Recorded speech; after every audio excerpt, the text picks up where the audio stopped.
আকমাখান যে মানুহ পাছে পাছে লৈ আহে মাথাটা কিবা ফুলে আহে মুখত এখন ৰুমাল সপা দি আহে লগত তই চাটা টানি আহে সেইটো বস্তু দিচ্ছ আৰু এইভাগে কি দৰা বুলি ক'ব আমাৰ দেখি বৰ বুলি ক'ব আটাই বস্তু হয় যদি হয় দে সেইটো হ'লেও কিন্তু এটা কথা বুজিছা সভাখন আৰু শেষত গৈ এজনেই থাকিব বুজিছা সভাখন শেষত গৈ এজনেই থাকিব গণনাৰ শেষেই দিনা পিঠা ডাঙৰ সৰু নাই ৰজা ডাঙৰ সৰু নাই ৰজা এই গণনাৰ শেষে সবে ঘৰা কৰি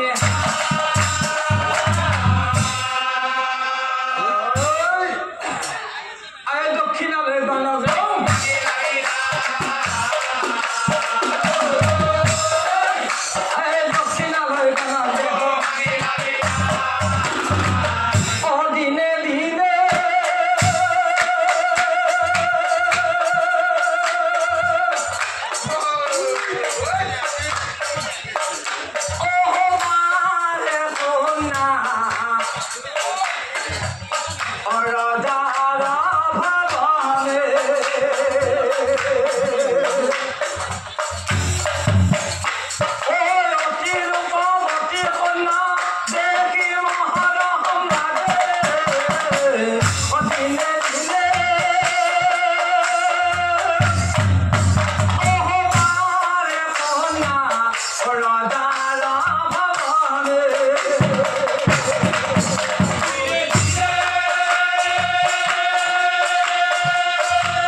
যিহেতু মোৰো বিয়া বাৰু হোৱা নাই সঁচাকে আপিটো কিন্তু মোৰ বেয়া লগা নাই নাকটো চাইছো বেছি চিৰিয়াছ আমাৰ ৰাইজৰ মানা বয়াহতো দানা পাতাটো ভাল খানাটো ভাল আমি কথা যাওঁ তুমি দেখছ না পোন্ধৰে বিশ ভাগে বহি আছো যে অকলে অকলে কিবা মাৰি চিন পাব লগা আপোনাৰ মায়াকে জয় বুলি শাহু বুলি চিন্তাতে কি আছে চিন পাব লগা নাই আপিটো বেয়া লগা নাই মই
যিহেতু মই কওঁ শুন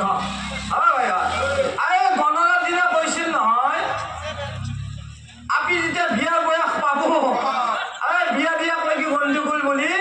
আৰু তাকে লৈ মাক বাপেকৰ মহা জয় বলবো কা আগত তোক জয় ভাবো পিছত তোলে ঘূৰ দিব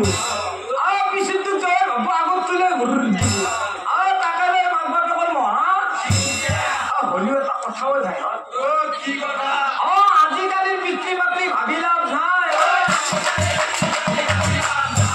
বলি জাতিকুল নাচক জাতিকুল নিবিচাৰি পলাই গুচি যায় জাতিকুল নিবিচাৰি পলাই গুচি যায় হলিও এটা কথা হয় মই আহি থাকোঁতে এই দৌবুৰী বাটটো ঘাটত কি আলোচনা কৰি আছে জান কোনোবা আপি বোলে হাফ পেণ্ট নে কিবা মাৰি আহিছে ৰাজৰ হোৱা নিচিনা ভেও পালে আৰু তাকে দৌবুৰী কি আলোচনা কৰি আছে জানা ভাই যুৱক যুৱতী বোলে সমাজ ধ্বংস কৰে মুখত খপা দি হাইডালকে চিধি উত্তৰ দিয়া বিবাহিত নাৰীবোৰে কিয় প্ৰেমত পৰে বিবাহিত নাৰীবোৰে কিয় প্ৰেমত পৰে হলিও এটা কথা হয় ভাই লক্ষ্মীদেৱীৰ স্বামীৰ জানা কোনো অভাৱ নাই লক্ষ্মীদেৱীৰ স্বামীৰ জানা কোনো অভাৱ নাই পদূলি সভা পুৰুষৰ ঘৰ ভাঙা যায় পদূলি সভা পুৰুষৰ ঘৰ ভাঙা যায়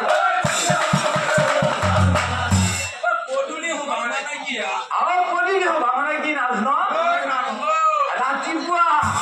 দুপৰীয়া হাতীমেলা গধূলি আকৌ চিন নাই বাটৰ মূৰত ঠেকা খেতি কৰে যায় বাটেদি যদি মণিহাৰী এটা গেছি ফেৰিৱালা এটা গেছি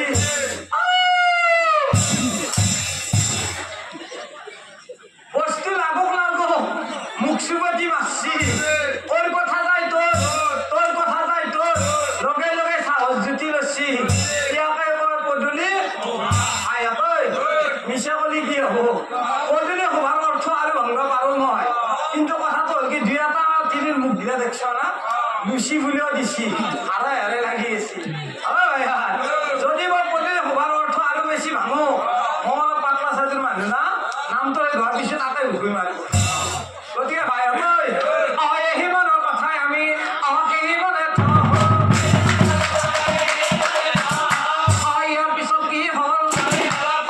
ইয়াৰ পিছত কি হ'ল মনে ভাবে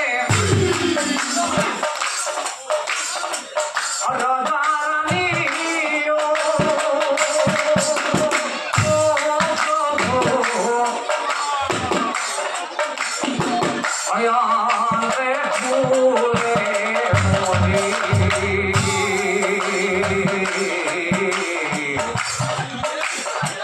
ভানুমতিৰ বিয়াৰ কথা ভাবে দিনে ৰাতি ভাবে দিনে ৰাতি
মাৰি বহি আছিল ৰজা আৰু ৰাণী আৰু সেই সময়তে মন্ত্ৰী বোলে মহাৰাজ শুনক স্বয়ংবৰৰ যোগাৰ কৰক সেই ৰজাই বোলে